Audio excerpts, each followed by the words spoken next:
तो नमस्कार दोस्तों, मैं दीपक नागर। दीपक इकोनॉमिक्स के इस चैनल पर आप सभी दोस्तों का स्वागत है। दोस्तों, इस चैनल पर हम डेली क्या डिस्कस करते हैं? हम डिस्कस करते हैं डेली इकोनॉमिक न्यूज। इकोनॉमी के जो टॉपिक डेली न्यूज में आते हैं और हमारे एग्जाम के लिए इम्पोर्टेंट है, वैसे टॉपिक को हम यहाँ पर क्या करते हैं, डिटेल में डिस्कस करते हैं दोस्तों। तो दोस्तों, आज डेट 8 अगस्त 2025।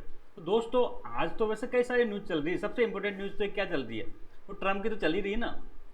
ट्रम्प टेरिफ, इंडिया पर क्या किया? टेरिफ लगा दिया। कितना? स्टार्टिंग में 25, फिर 25% और लगा दिया।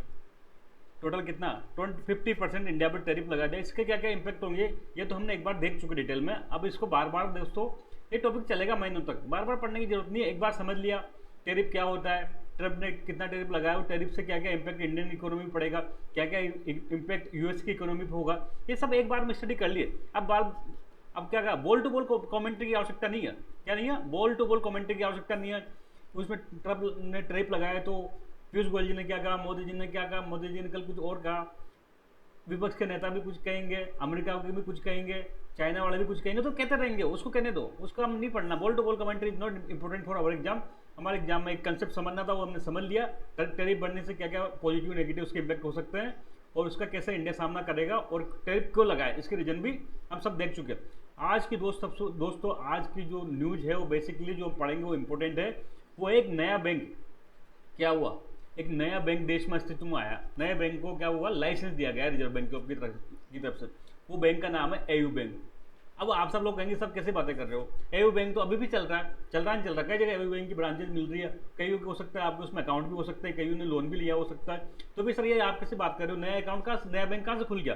तो दोस्तों, इसको हम डिटेल में समझेंगे। बेसिकली ये था, पहले ये था स्मॉल फाइनेंस बैंक। क्या था? स्मॉल फाइनेंस बैंक था। अब कल आरबीआई ने इसको क्या परमिशन दी? आरबीआई ने इसको यूनिवर्सल बैंक बनाने के लिए परमिशन दे दी।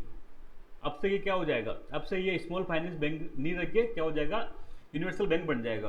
तो सर इसमें क्या अंतर है, स्मॉल फाइनेंस बैंक क्या होता है, यूनिवर्सल बैंक क्या होता है, ये पूरी कहानी हम आज एयू बैंक के माध्यम से डिटेल में समझेंगे। आज हम केवल ये न्यूज नहीं देखेंगे, पूरा बैंकिंग का जो कमर्शियल बैंक क्या होता है, यूनिवर्सल बैंक किसे कहते हैं, और इसको स्मॉल फाइनेंस बैंक में क्या डिफरेंस होता है, और किन शर्तों के साथ इसको परमिशन दिए, वो पूरी डिटेल में देखेंगे।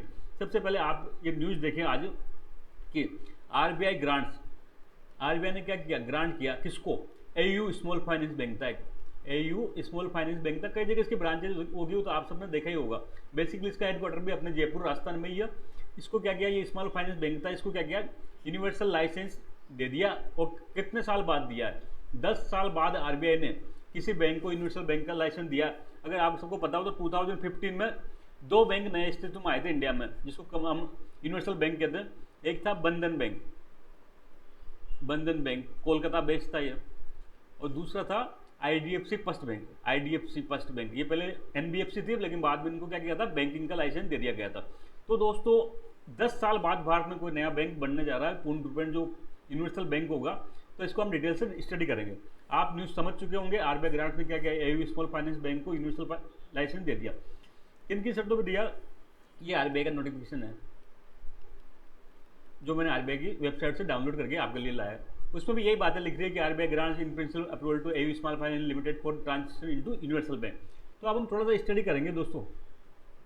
बैंक कई प्रकार के होते हैं, बैंकिंग का स्टाफ मैं आज आपको नहीं पढ़ाऊंगा। आज मैं बैंकिंग का इतिहास नहीं पढ़ाऊंगा। बैंकिंग कमर्शियल बैंक होता है, शेड्यूल बैंक होता है, नॉन शेड्यूल बैंक होता है, इसके बाद में क्या होता है, पेमेंट बैंक है, इसके बाद स्मॉल फाइनेंस बैंक है, आरआरबी होते हैं, इवन हमारे जो ग्रामीण क्षेत्रों में वो कोऑपरेटिव बैंक होते हैं, कई प्रकार के बैंक होते हैं। वो बैंक के इतिहास नहीं पढ़ा। मैं 2 बैंक का आज मैं मुख्यतः 2 ही बैंक को लूंगा। एक तो दोस्तों था यूनिवर्सल बैंक। बैंक की एक कैटेगरी होती है यूनिवर्सल बैंक, जिसको हम बैंक कहते हैं, उसका मतलब होता है यूनिवर्सल बैंक। जो बैंक हम देसी भाषा हम समझते हैं, state bank, ICI bank, HDFC bank, या बैंक का मतलब ही हम जो कहते हैं ना आम बोलचाल में कि बैंक में गया, उसका मतलब सिंपल यूनिवर्सल बैंक होता है। एक दोस्तों 2014 में आरबीआई ने एक नई कैटेगरी लेके आया था, डिफरेंशियल बैंकिंग। डिफरेंशियल बैंकिंग तो देखो नाम से स्पष्ट है, यूनिवर्सल बैंक कौन सा होता है, जो यूनिवर्सल काम करते हैं, कोई भी काम हो बैंकिंग का सारे काम करते हैं, ठीक है। इसमें बैंक का काम क्या होता है, दो ही काम होता है, डिपॉजिट। तो कितना भी यहाँ डिपॉजिट लेके आओ ये डिपॉजिट करते हैं। लोन कितना भी लोन मांगो लोन दे सकते हैं। बड़े बड़े बिजनेस ग्रुप को 500, 1000 करोड़, 2000, 10,000, 20,000 करोड़ रुपए तक भी बैंक लोन दे सकते हैं। तो ये सारा काम करते हैं दोस्तों, इन पर किसी प्रकार की कोई रेस्ट्रिक्शन नहीं होती। लेकिन डिफरेंशिएट बैंक क्या होता है दोस्तों, सारे काम नहीं करते, ये लिमिटेड काम करते हैं। क्या करते हैं, लिमिटेड काम करते हैं, लिमिटेड इनको पावर होती है। कैसे होती है, डिफरेंशियल बैंक दो प्रकार के, दो हैं मुख्यतः, दो प्रकार के। एक होता है पेमेंट बैंक, एक होता है स्मॉल फाइनेंस बैंक, जिसको मैं आगे से एसएफबी कहूंगा दोस्तों। तो डिफरेंशियल बैंकिंग के दो मैंने बताया, यूनिवर्सल बैंक बैंकिंग का हर काम करता है, किसी प्रकार की कोई रेस्ट्रिक्शन नहीं होती है। आप यहाँ पर 1000 करोड़ रुपए जमा कराओ कर सकते हो, आप यहाँ से 1000 करोड़ रुपए लोन ले सकते हो, सब काम ही करते हैं। लेकिन दोस्तों जो ये डिफरेंशियल बैंक है वो लिमिटेड काम करते हैं, डिफरेंट तरह का वर्क करते हैं।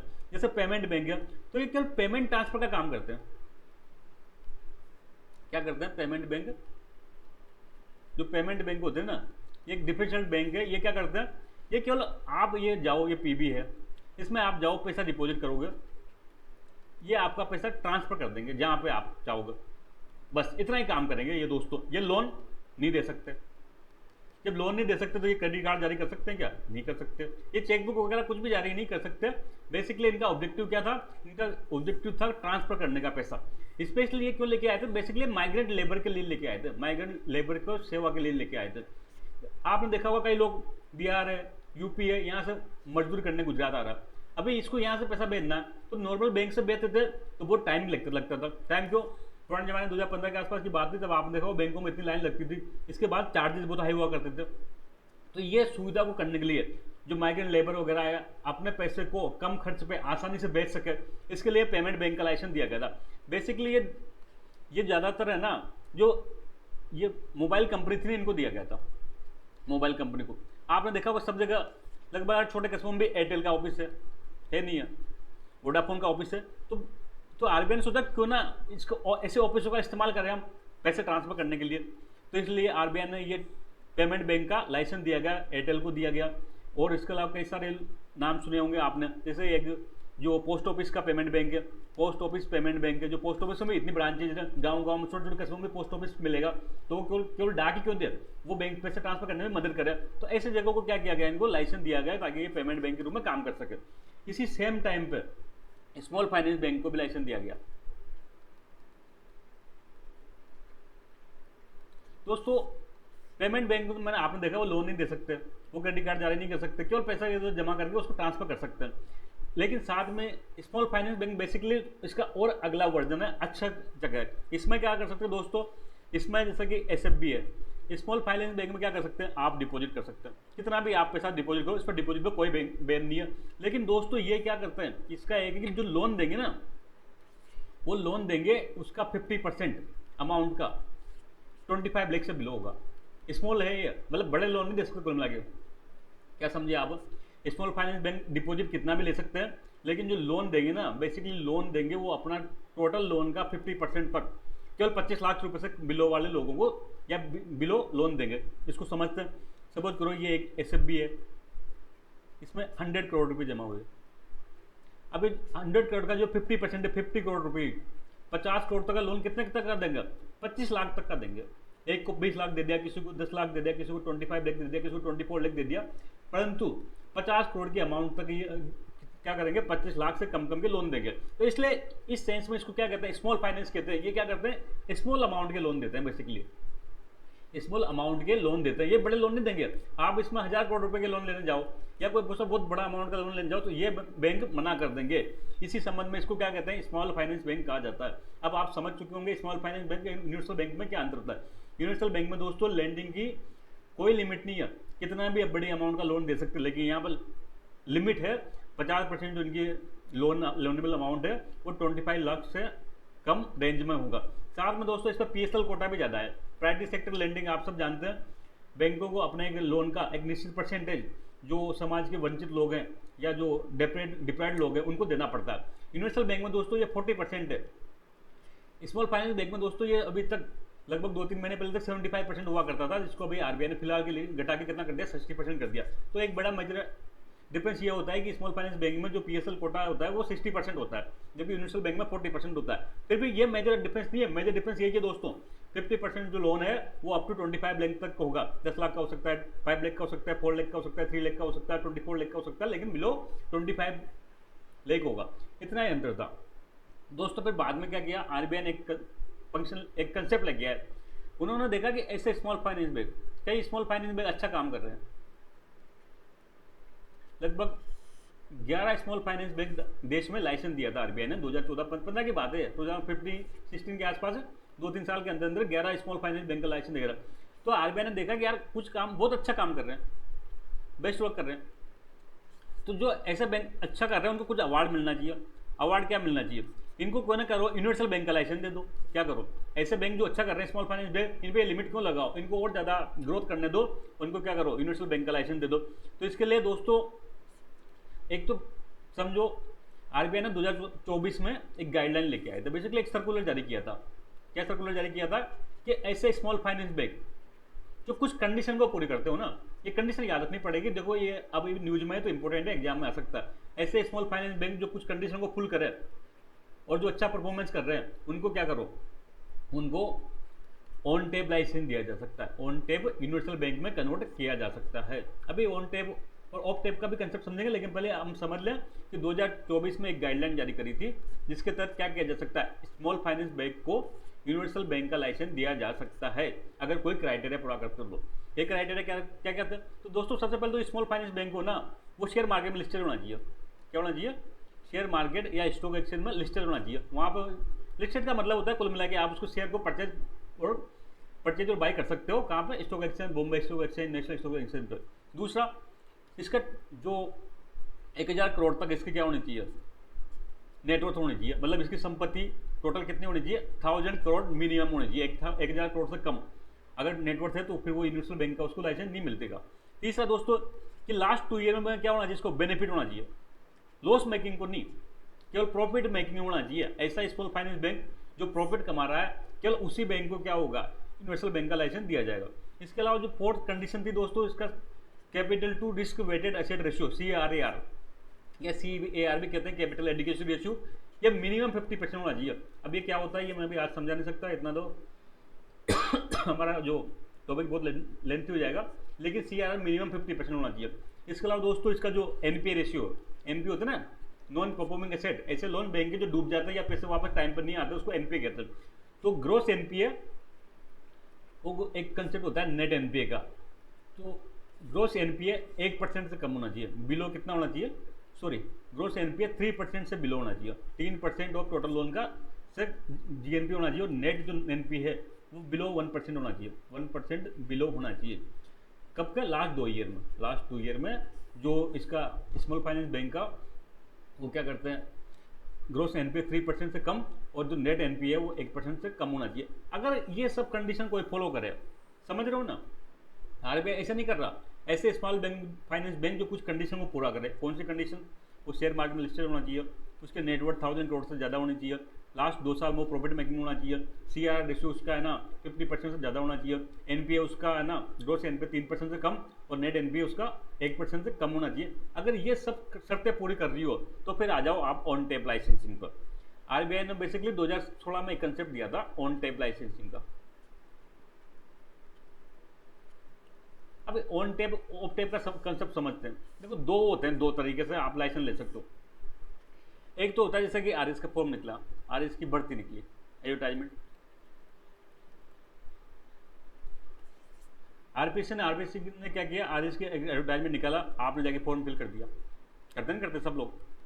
दूसरा होता है हम तैयार हो गए, क्या हो गया, हम प्रिपेयर हो गए, हमने अप्लाई कर दिया। समझ रहे बात को, दोनों मंत्र है। एक तरफ तो भर्ती का विज्ञापन निकला, दूसरी तरफ हमने आगे तैयारी पूरी की, हम आप जाके फॉर्म भर दिया RPSC में। तो इसको दोस्तों जो इसको इस प्रकार के कहते हैं उसको कहते हैं ऑन टेप। इसका दूसरा कंसेप्ट समझा देता हूँ इसमें आ जाएगा ड्राइविंग लाइसेंस। ड्राइविंग लाइसेंस कब मिलता है आपको, जब आपकी तैयारी पूरी होगी, जब आपको लगता है कि मैं गाड़ी चलाने लायक हो गया तो मैं जाके क्या कर सकता हूँ, DL बनवा सकता हूँ। DL के लिए कोई फॉर्म नहीं निकलता कि जिसको लाइसेंस बनाना है वो आ जाओ और लाइसेंस बनाओ, ऐसा नहीं। जिस दिन हमारी तैयारी पूरी होगी उस दिन हम लाइसेंस बना सकते हैं। ऐसे दोस्तों बैंक का है, बैंक लाइसेंस का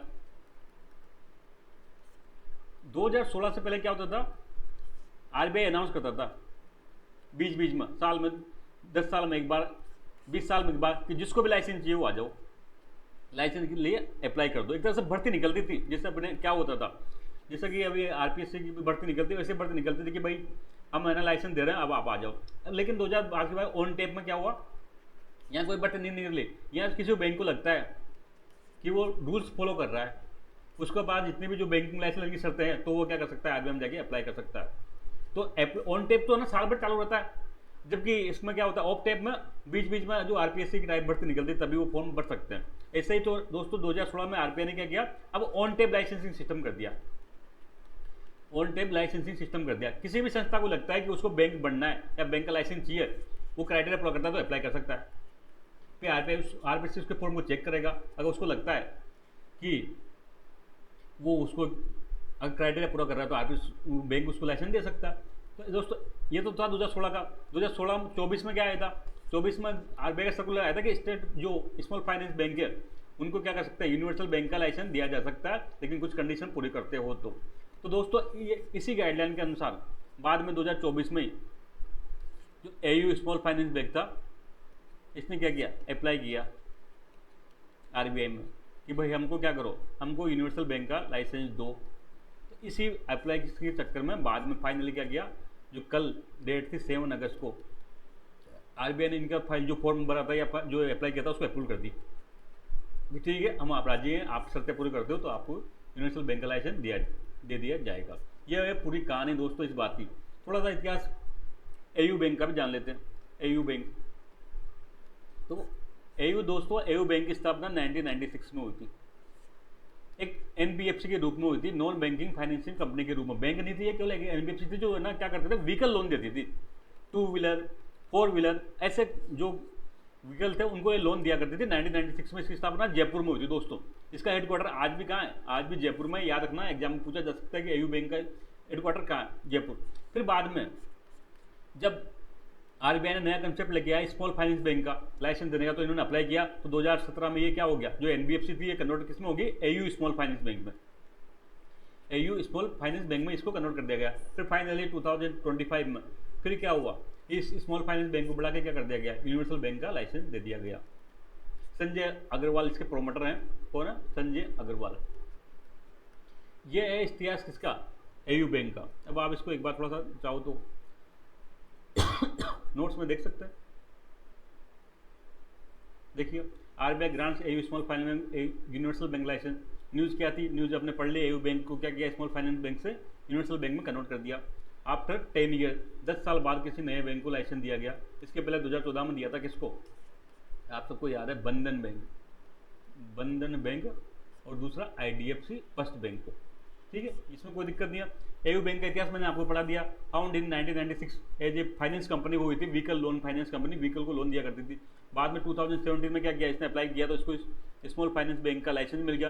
फिर फाइनली 2025 में क्या हुआ, इसको यूनिवर्सल बैंक का लाइसेंस दे दिया गया। इसका हेडक्वार्टर कहाँ है, हेडक्वार्टर हमारे जयपुर, गुलाबी नगरी, पिंक सिटी जयपुर में है। ठीक है, यहाँ पर इसके बाद मैंने बताया यूनिवर्सल बैंक और स्मॉल फाइनेंस बैंक में क्या अंतर होता है, पीएसएल का अंतर होता है, और जो लोन अमाउंट है या कितना तक लोन दे सकते हैं उसका अंतर होता है 50%। यही याद रखना, 50% सबसे इंपॉर्टेंट है। जो लोन अमाउंट है वो बिलो 25 लाख होना चाहिए, बिलो 25 लाख होना चाहिए। फिर मैंने बताया आरबीआई का जो ऑन टेप लाइसेंस की गाइडलाइन 2024 में जारी हुई थी, कौन सा small finance bank universal bank में कन्वर्ट हो सकता है, इसका कुछ रूल थे, कुछ नियम थे, कुछ कंडीशन थी। वो कंडीशन हमने देखी। Should be listed on exchange, minimum net worth कितनी होनी चाहिए, 1000 करोड़ होनी चाहिए। CRR कितना होना चाहिए, मिनिमम इट शुड बी 15% और more than 15%। Net profit in preceding 2 years, last 2 years में प्रॉफिट जो है ना वो प्रॉफिट मेकिंग होना चाहिए। और जो GNP है वो लेस देन 3% और NNP है less than 1% for last 2 year. जो गुजरे वो 2 साल हैं उसके लिए क्या होना चाहिए, इतना NP रेशियो होना चाहिए। तो दोस्तों आज के लिए इतना ही, जल्द मिलेंगे, तब तक थैंक यू, जय हिंद।